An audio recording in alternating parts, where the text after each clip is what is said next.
श्री गुरु सत्ताय नमः। सभी को प्रणाम। पिछले 2 वीडियो में परम पूज्य गुरुदेव ने हमें समय संयम, अर्थ संयम, इंद्रिय संयम और विचार संयम का महत्व समझाया। इन्हें अपनाने से हमारे जीवन में आने वाली बाधाएं नष्ट होंगी और हमारे परिवार का, समाज का, देश का या यूं कहिए कि समस्त मानव जाति का कल्याण होगा। आइए इसी क्रम को आगे बढ़ाते हैं। परम पूज्य गुरुदेव आगे लिखते हैं, आप समाज की प्रथम इकाई हैं। व्यक्ति परिवार का सदस्य होता है और परिवारों का दायित्व समाज के प्रति होता है। अब हम पारिवारिकता एवं सामाजिकता का अध्ययन करेंगे। व्यक्ति और समाज के बीच की कड़ी परिवार है। समाज का विशाल कलेवर परिवार की छोटी छोटी इकाइयों का समूह है। कड़ियों के मजबूत होने से जंजीर मजबूत होती है। अस्तु हमें परिवारों का वातावरण ऐसा बनाना चाहिए जिसमें जन्मा, पला और बढ़ा व्यक्ति हर दृष्टि से सुयोग्य, सुविकसित बन सके। परिवार एक छोटा सा समाज एवं छोटा राष्ट्र है। उसकी सुव्यवस्था एवं शालीनता उतनी ही महत्वपूर्ण है जितने बड़े रूप में समूचे राष्ट्र की। इस छोटी सी प्रयोगशाला में उसके प्रत्येक सदस्य को अपने कर्तव्यों एवं सामाजिक उत्तरदायित्वों को समझने, निभाने की शिक्षा प्राप्त करने का अवसर मिल सके, ऐसा ढांचा खड़ा किया जाना चाहिए। ये प्रवृत्ति विकसित होते होते विश्व नागरिकता एवं मानव परिवार का सृजन करेगी। परिवार के प्रति अपने उत्तरदायित्व को समझा जाए, पूरी ईमानदारी से निभाया जाए, किंतु उनके प्रति मोहग्रस्त न हुआ जाए।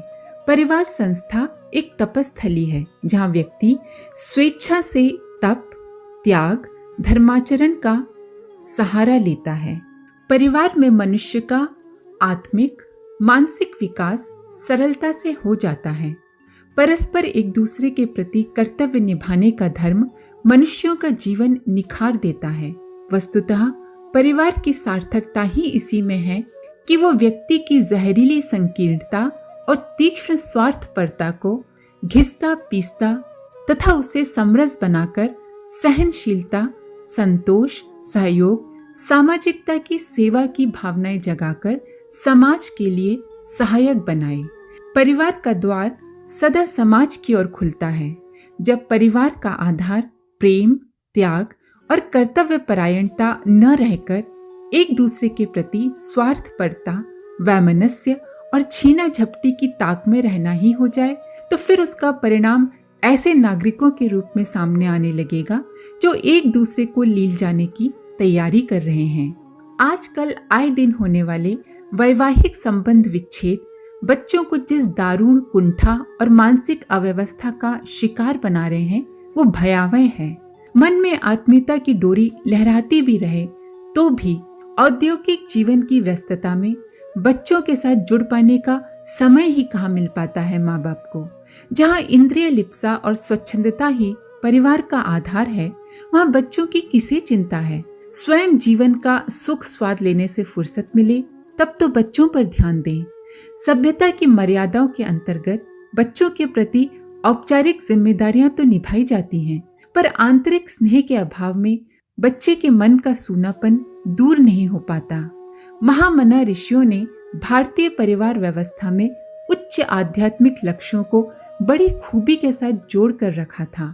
भारतीय परिवार व्यवस्था को वर्तमान परिस्थितियों के अनुरूप थोड़ा सा परिवर्तन परिमार्जन करके युगानुकूल आदर्श परिवार प्रणाली के रूप में प्रतिष्ठित किया जा सकता है। पारिवारिकता की भारतीय भावना के मूल में स्व की परिधि के विस्तार की प्रेरणा है। ये मानव जीवन को समृद्ध बनाने वाली है। जब प्रेम का विस्तार स्वयं से परिवार के लिए होता है, फिर धीरे धीरे समाज और फिर प्राणी मात्र के लिए।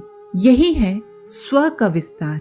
संगठन, सहयोग, भावनात्मक प्रगाढ़ता, पारस्परिक प्रेम, इच्छाओं, आवश्यकताओं के नियमन, आत्मानुशासन, एक दूसरे के लिए त्याग की सत्प्रवृत्तियां पारिवारिकता से सहज ही विकसित होती चलती हैं।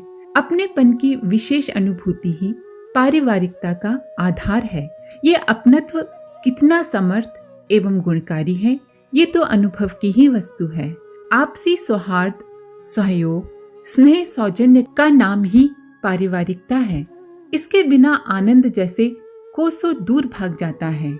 आजकल जो परिवार टूट रहे हैं, उस स्थिति को समाप्त करने के लिए वे प्रक्रियाएं, प्रेरणाएं तथा दिशाएं अपनानी होंगी जो पारिवारिकता की भावना को ही प्रधानता दें, न कि उसकी उपेक्षा कर बौद्धिक जोड़ तोड़, स्वार्थ केंद्रित समझौते तथा भावना शून्य सहजीवन को ही आधुनिकता मान बैठें। ये आधुनिकता हमें बहुत महंगी पड़ेगी, इससे बचना चाहिए।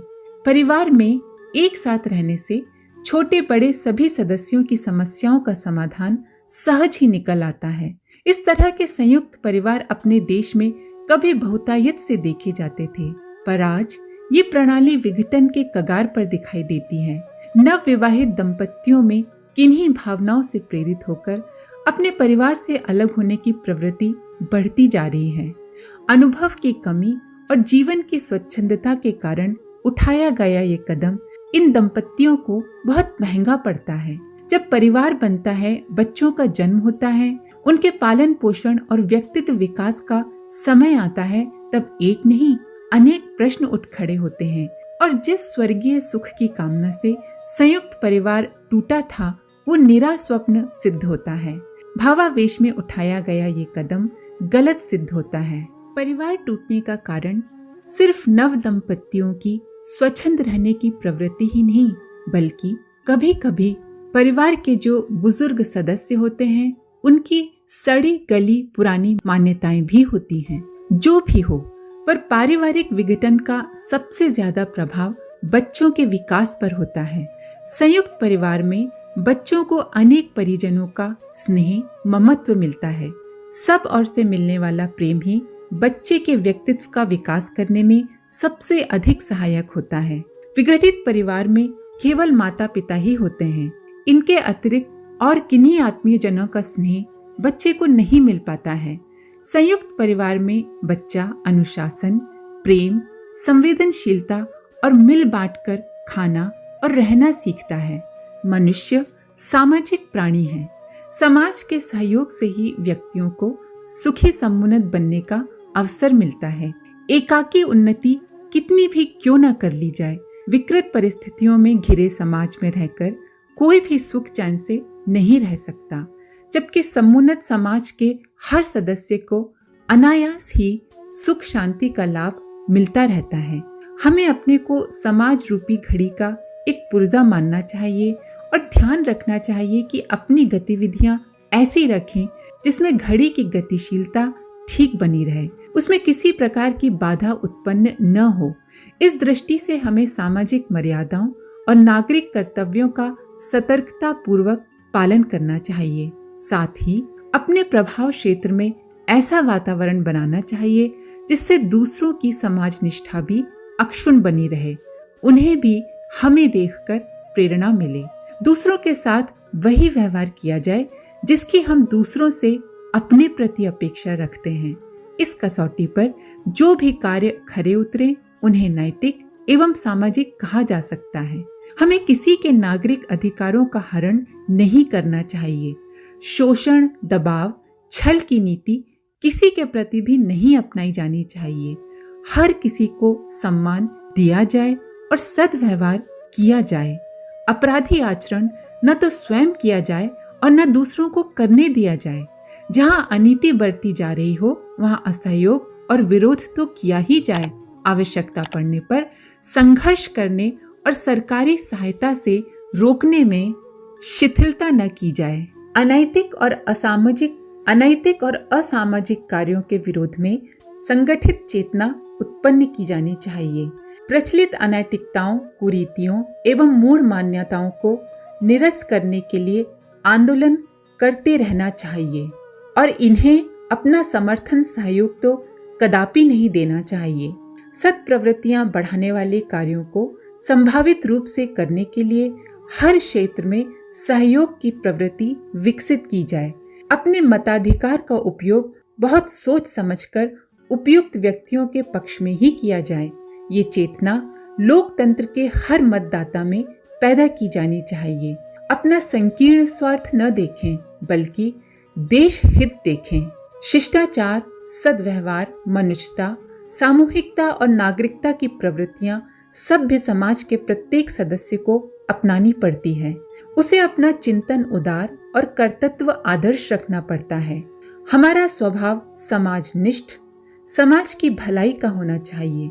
व्यक्तिवाद की उपेक्षा और समूहवाद के प्रति निष्ठा रखने वाले व्यक्तियों का समाज ही समुन्नत होता है और उसके सदस्य सुखी रह सकते हैं। मैं नहीं, हम, ये तथ्य हर किसी को हृदयंगम करना और कराना चाहिए। धर्म के आचरण से ही परिवार उन्नत होते हैं। प्रत्येक व्यक्ति अपने परिवार की शान के लिए, उसकी समृद्धि एवं विकास के लिए अपने जीवन में बड़े से बड़ा काम करने की इच्छा रखता है। व्यक्ति जहाँ परिवार के भवन में धर्म आदर्श की सीढ़ियों पर ऊंचे से ऊंचा चढ़ता है, वहाँ ऐसे व्यक्तियों से समाज समुन्नत होता है और अनेक सदस्यों से युक्त परिवार का उत्थान सभी भांति स्वच्छ, फलता फूलता, समृद्ध और विकसित होता रहता है। इसमें कोई संदेह नहीं है कि भारतीय परिवार व्यक्तिगत जीवन निर्माण के साथ साथ सामाजिक जीवन की समृद्धि के लिए एक महान प्रयोग है। हमारे देश में अनेक आक्रमणों, आघातों को सहकर भी आज जो हमारी सामाजिक सांस्कृतिक धरोहर सुरक्षित रही है, उसके मूल में परिवार संस्था का बहुत बड़ा योगदान रहा है। परिवार भारतीय समाज का शक्ति स्रोत रहा है। आवश्यकता इस बात की है कि आज के परिवर्तनों, परिस्थितियों में परिवार संस्था को पुनर्गठित करके समाज की इस जीवनदायिनी धारा को अधिक शक्तिशाली और समृद्ध बनाया जाए। इसके लिए क्या किया जाना चाहिए? बात अब व्यक्ति की नहीं है, परिवार की है। व्यक्ति से परिवार और परिवार से समाज का निर्माण होता है। परिवार ही मिनी या लघु समाज है। अतः यदि आपका अपना परिवार सुखी, संस्कारवान बन गया तो समझ लीजिए कि आपने सुखी समाज निर्माण में बहुत महत्वपूर्ण योगदान कर दिया है। गृहस्थ एक तपोवन है जिसमें संयम, सेवा और सहिष्णुता की साधना करनी पड़ेगी। चारों प्रकार के संयमों को जीवन शैली का सहज अंग बनाइए। परिवार के लिए जो कुछ करें उसके पीछे एहसान अथवा अहंकार ना हो, केवल सेवा भावना हो। परिवार के सदस्यों की कमियों एवं गलतियों को स्नेहपूर्वक सहिष्णु होकर सुधारने का प्रयास कीजिए। फिर देखिए, आपके परिवार का प्रत्येक सदस्य न सिर्फ भौतिक उन्नति प्राप्त करेगा पर आध्यात्मिक उन्नति को भी प्राप्त होगा। आज के लिए इतना ही। आप सभी का धन्यवाद। ओम शांति।